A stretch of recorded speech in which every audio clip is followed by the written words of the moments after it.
White, to be followed by Liam Kerr. Thank you very much, Presiding Officer. How sad to hear of the contribution from Mr Kelly. I really would have thought better of him, and very sad to hear that. Presiding Officer, I attended a joint meeting in Westminster just last week, and my thoughts go to everyone who suffered there. We passed along that bridge also, and I'm sure I echo everyone in this chamber when I say our thoughts go with them. After that meeting, I was speaking to various people in Westminster, not just from my own party, but from others also.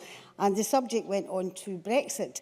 And I was very fortunate to be giving the paper from the House of Commons Library, which is called Legislating for Brexit, the Great Repeal Act. And it makes really interesting and good reading also.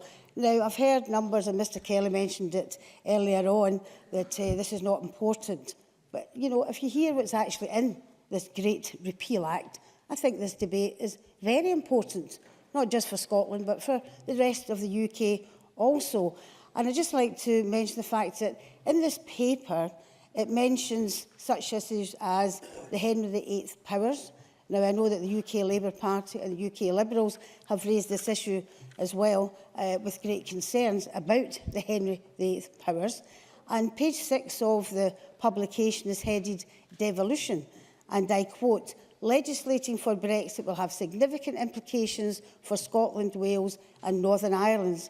If the Great Repeal Bill transposes all directly applicable EU law, it could effectively implement a range of provisions that are within the devolved competence, for example, agriculture, etc.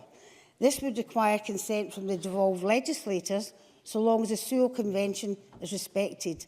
Now, it goes on, and this is where it becomes very interesting, page 48 of the Great Repeal Bill. The Sewell Convention, even its statutory form, includes a rider that the government will not normally legislate with regard to devolved matters without consent. However, it is not clear, and I quote from page 48 of this bill, however, it is not clear if withdrawal from the EU would be considered, inverted commas, normal. Thus, it will be a political matter where the Sewell Convention is indeed in play. In legal terms, the power of the UK Parliament to legislate on devolved matters without consent is stated in the devolution statutes. If consent is sought, it might be withheld, or the process of securing consent might introduce a delay.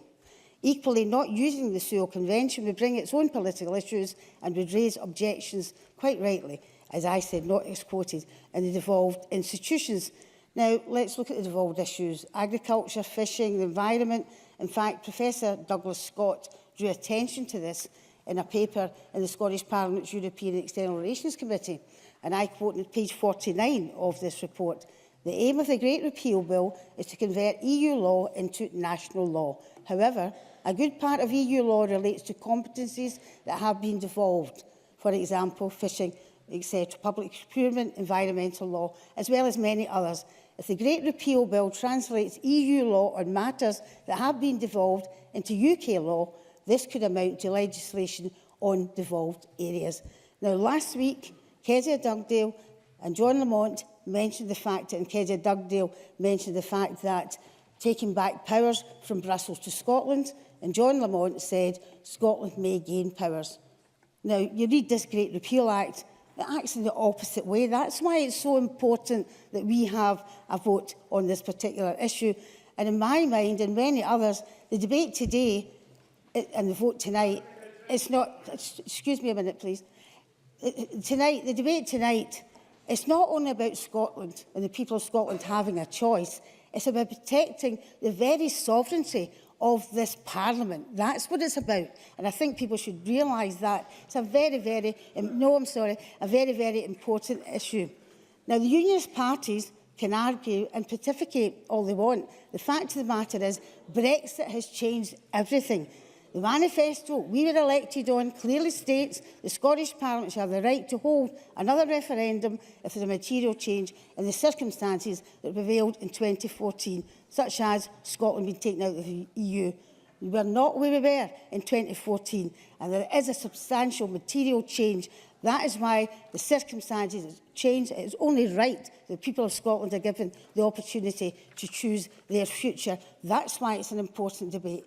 If I can touch on, presiding officer, the talk from the opposition parties about division, or along with Scotland's too wee and too poor. Basically, that's all they've talked about. And I must say, if you'd be quiet, please, just a second, you've had your say. I must say, that's all they've talked about. But the language that's been used by the unionist and opposition parties, to me, is unbecoming to this Parliament. And what a terrible, terrible example they have set to our young people, to the Scottish people and to the international world. It is disgusting. Presiding officer, I come from a family of Irish, English and a Scottish background. There was never any division. In fact, all of my family before 2014 were Labour Party, not just members, but voters also. We never had division in our house. We had plenty of debate, and that is healthy. Debate is healthy. We now, as a family, get together. We still have Labour. We have SNP, one Labour, by the way, SNP and Greens. Thankfully, we have no Tories. Support this motion tonight.